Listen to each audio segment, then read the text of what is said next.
first of all, keep things simple for yourself. Don't make it complicated.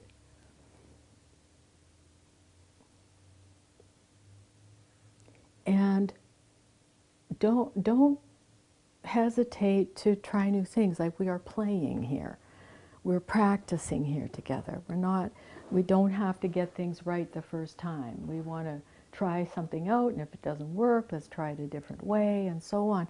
That's a kind of experimenting, but it has to do with one's state of mind.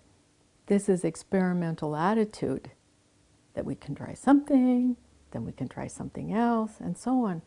So you begin to see that all of the different skill sets, whether we talk about it state of mind, relational, experimental, and so on, all of those kind of interweave.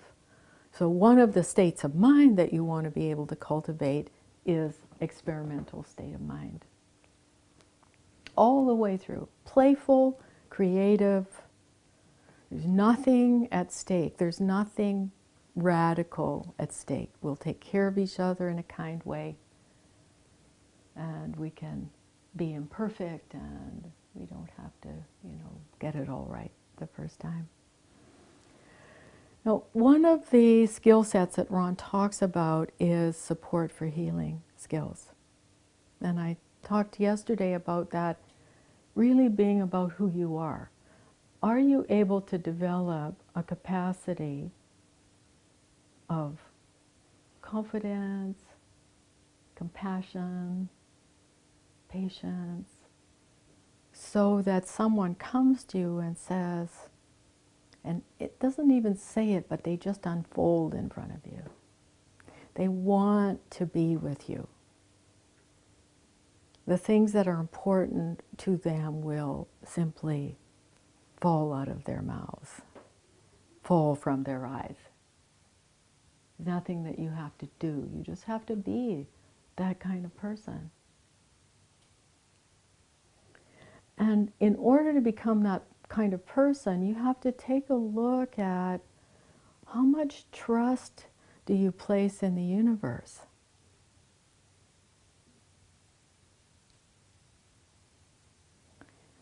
How much trust can you actually place in your client? Can you really trust that everything that person needs is already within them? All you're doing is being a skillful companion. But the capacity to heal is already there. Not only that, but they're already whole. They actually are already whole. That's a Buddhist tenet. That we might be a little muddied.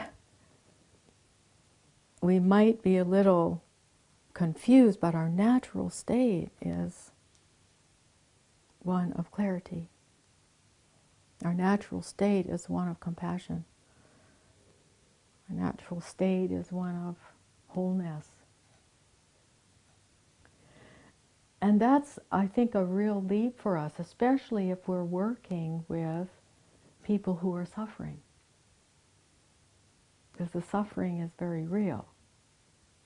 So let's do a little experiment in the imagination in this moment. So I want you to think about the most broken person you can think about, your most broken client, your most broken friend.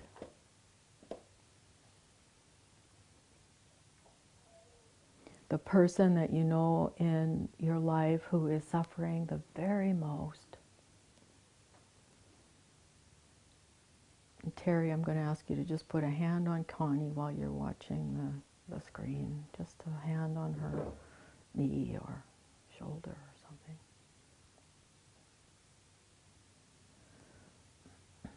And while you have this person in your mind, I'd like you to shift the quality of your mind-heart state and look at them as if they're already healed. They're already whole. That kernel of aliveness that came into this world is already and still beautiful, wise.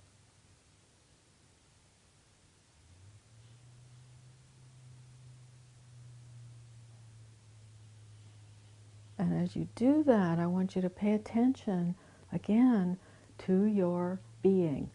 Pay attention to your body, pay attention to the signals that you get in your interior life. What happens when you change your mind about that person?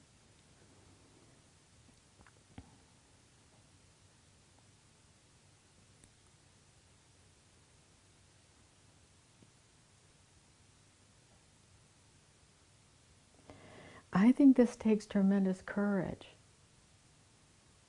to actually think that not only is that person already whole, but the conditions for their healing, for their wholeness, are always present.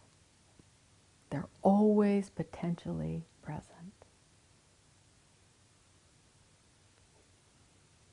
There's nothing you have to do. There's a way that you can be with them, but there's nothing that you have to do except watch as the wholeness unfolds itself.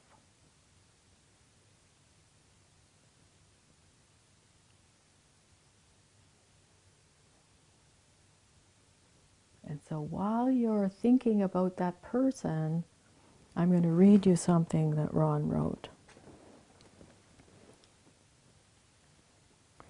The impulse to heal is real and powerful and lies within the client.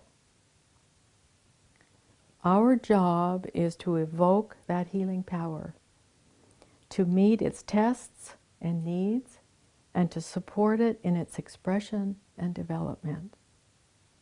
We are not the healers. We are the context in which healing is inspired.